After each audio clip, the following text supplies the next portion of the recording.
दोस्तों, एक तरफ तो बांग्लादेश से म्यांमार में मौजूद अराकन आर्मी संभल नहीं रही, वह लगातार बांग्लादेश पर हमले और बांग्लादेश के जहाज को अपने कब्जे में ले रही है। साथ ही वहां पर रोहिंग्या मुसलमान को बांग्लादेश में घुसने के लिए मजबूर किया जा रहा है। तो दूसरी तरफ भारत से भी लगातार बांग्लादेश कोई न कोई विवाद छेड़ रहा है। हाल ही में जिस तरह से बॉर्डर फेंसिंग को लेकर दोनों देशों की सेना आमने सामने आई थी, अब एक बार फिर से बांग्लादेश भारत के खिलाफ बड़ी साजिश रच रहा है। दरअसल हाल ही में पाकिस्तान की सेना के कुछ सीनियर अधिकारी बांग्लादेश की राजधानी ढाका पहुंचे हैं। इनमें पाकिस्तान के ISI के chief lieutenant general Mohammad Asim Malik भी शामिल हैं। ये पहली बार है जब पाकिस्तान की सेना के इतने बड़े अधिकारी बांग्लादेश आए हैं। ये यात्रा एक सीक्रेट विजिट के रूप में की गई है और इसके पीछे कई कारण हो सकते हैं। आपको बता दें कि बांग्लादेश की रंगपुर जिला भारत की चिकन नेक कॉरिडोर के बहुत करीब है। चिकन नेक वह क्षेत्र है जो भारत की उत्तर पूर्वी राज्य को मुख्य भारत से जोड़ता है।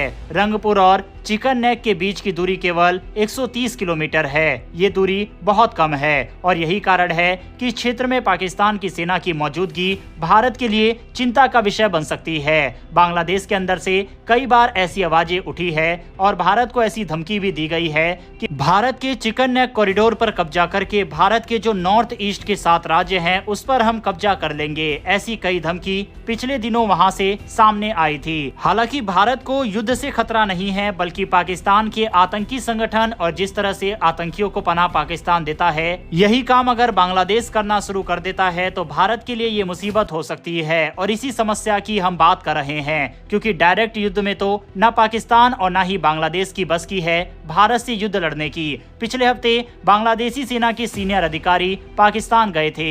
ये पहली बार हुआ है कि बांग्लादेशी सेना के उच्च अधिकारी पाकिस्तान गए हैं। इस दौरे के दौरान उन्होंने पाकिस्तान के chief of army staff general Syed Asim Munir से मुलाकात की। ये मुलाकात बांग्लादेश और पाकिस्तान के बीच एक नई शुरुआत के संकेत देती है। आपको बता दें, पिछले कुछ महीनों से लगातार पाकिस्तान से बांग्लादेश के अंदर भारी मात्रा में हथियार भेजे गए हैं। वहीं एक ही हफ्ते के अंदर बांग्लादेश के बड़े अधिकारी का पाकिस्तान जाना और पाकिस्तान के बड़े अधिकारियों का बांग्लादेश के दौरे पर आना, यह दिखलाता है कि दोनों देशों के बीच कुछ न कुछ खिचड़ी पक रही है। रिपोर्ट्स के अनुसार बांग्लादेशी सेना ने पाकिस्तान से इंटेलिजेंस शेयरिंग का प्रस्ताव दिया है। इसका मतलब है कि दोनों देश मिलकर एक दूसरे की सुरक्षा के लिए काम कर सकते हैं। यह एक बहुत ही महत्वपूर्ण कदम है, क्योंकि इससे दोनों देशों के बीच संबंध और मजबूत हो सकते हैं। अब सवाल ये उठता है कि क्या भारत को इस बढ़ती दोस्ती से चिंता होना चाहिए? तो निश्चित रूप से यह एक चिंता का विषय है। अगर बांग्लादेश और पाकिस्तान मिलकर काम करते हैं तो ये भारत के लिए एक बड़ा खतरा बन सकता है,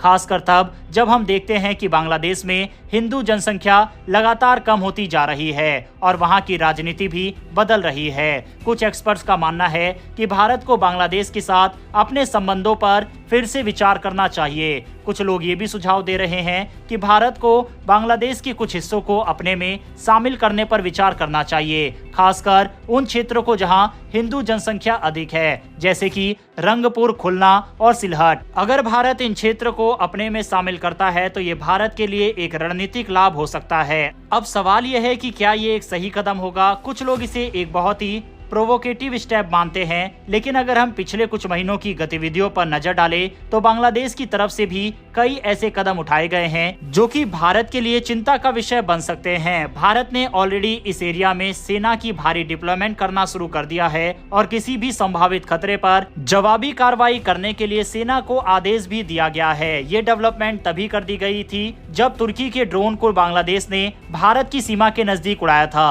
अब भारत के सुखोई फाइटर जेट से लेकर इजराइल के ड्रोन इस एरिया में गश्त लगा रहे हैं। हाल ही में बांग्लादेश में एक डेजिग्नेटेड टेररिस्ट को जेल से रिहा किया गया। उसने बाहर आते ही कहा था कि बंगाल को स्वतंत्रता की घोषणा करनी चाहिए। ये बयान भारत के लिए चेतावनी है। अगर बांग्लादेश की सेना इस तरह के विचारों को बढ़ावा देती है तो भारत को अपनी सुरक्षा को और मजबूत करने की आवश्यकता है। भारत को चाहिए कि वह अपनी सुरक्षा रणनीति को और मजबूत करे। इसके लिए भारत को अपने चिकन नेक कॉरिडोर की सुरक्षा को बढ़ाना होगा। इसके अलावा भारत को बांग्लादेश के साथ अपने संबंधों को भी मजबूत करना होगा और ये तभी संभव है जब बांग्लादेश में चुनी हुई सरकार आएगी। तभी भारत उनके साथ बातचीत कर सकता है। लेकिन अगर यही सरकार ज्यादा लंबे समय तक टिकी तो भारत को बांग्लादेश के कुछ इम्पोर्टेंट हिस्से को अपने में मिलाने पर भी विचार करना होगा, क्योंकि चिकन नेक पर इस समय निगाहें न सिर्फ पाकिस्तान और बांग्लादेश की है बल्कि चीन की भी काफी लंबे समय से टिकी हुई है। ये छोटा सा एरिया भारत के लिए सबसे इम्पोर्टेंट क्षेत्र है। बहरहाल दोस्तों, जिस तरह से